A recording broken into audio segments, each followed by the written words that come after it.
Alcatraz versus the Evil Librarians. Chapter 5, I think. Maybe 6. I'm going chapter 6. Yes, we're on chapter 6. Kindly pretend that you own a mousetrap factory. Now I realize that some of this narrative still might feel a little far-fetched to you. For instance, you might wonder why the librarians hadn't captured Grandpa Smedry and his little team of spies long before they attempted this particular infiltration.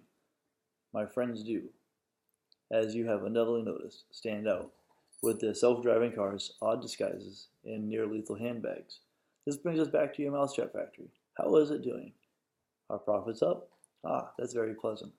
A mousetrap factory, as you well know, since you own one, creates mousetraps. These mousetraps are used to kill mice. However, your factory is in a very nice, clean part of town. That area itself has never had a problem with mice. Your mousetraps are sold to people who live near fields where mice are far more common. So do you set mousetraps in your own factory? Of course not. You've never seen any mice there, and yet because of this, if a small family of mice did somehow sneak into your factory, they might have a very nice time living there, as there are no traps to kill them. This, friends, is called irony.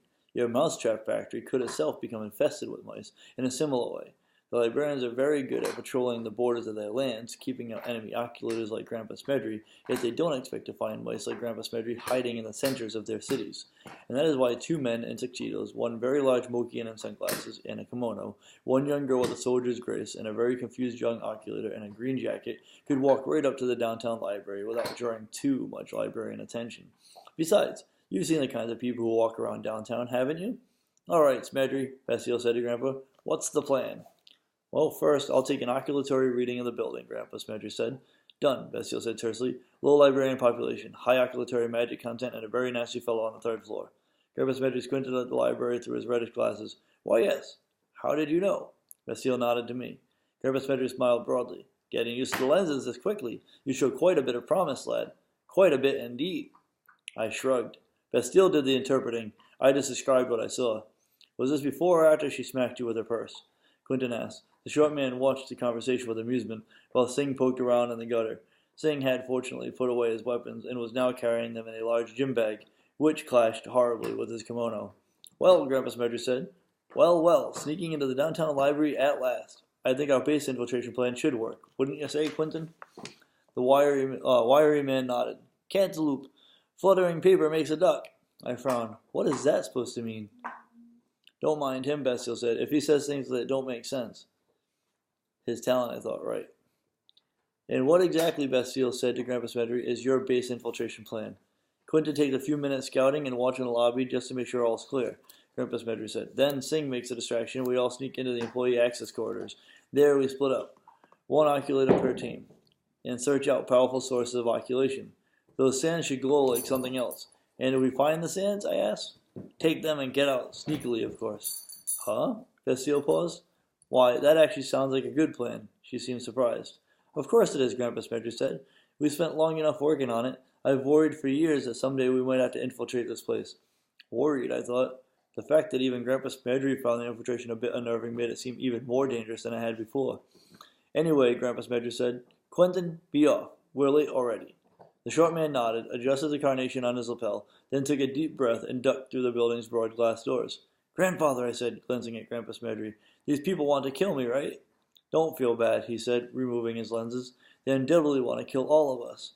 Right, I said. So, shouldn't we be hiding or something?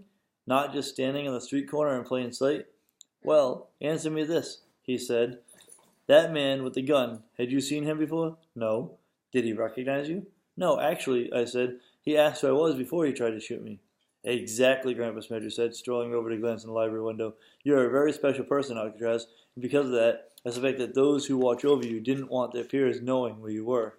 You may be surprised to hear this, but there are a lot of factions inside the librarian ranks. The Dark Oculators, the Order of the Shattered Lens, the Shrivener's Bones. Though they all work together, there's quite a bit of rivalry between them. For the faction controlling your movements, the fewer people who knew about you or recognized you, the better. That way they could keep better control over the sands when they arrived. He lowered his voice. I won't lie, Alcatraz. This mission will be very dangerous. If the librarians catch us, they will likely kill us. Now that they have the sands, they have no reason to let you live, and every reason to destroy you. Here we have three things going for us. First, very few people will be able to recognize us. That should help us slip into the library without being stopped. Second, as you have noticed, most of the librarians are out of the library at the moment. My guess is that they're actually searching for you and me, perhaps trying to break into our gas station hideout. And the third thing we have going for us, Grandpa Spencer smiled. Nobody would expect us to try something like this. It's completely insane. I think we're going to leave off there and pick up on the next episode, so page 89. And I will pick up with Alcatraz vs. Evil Librarians, chapter 6, page 89, on the next episode.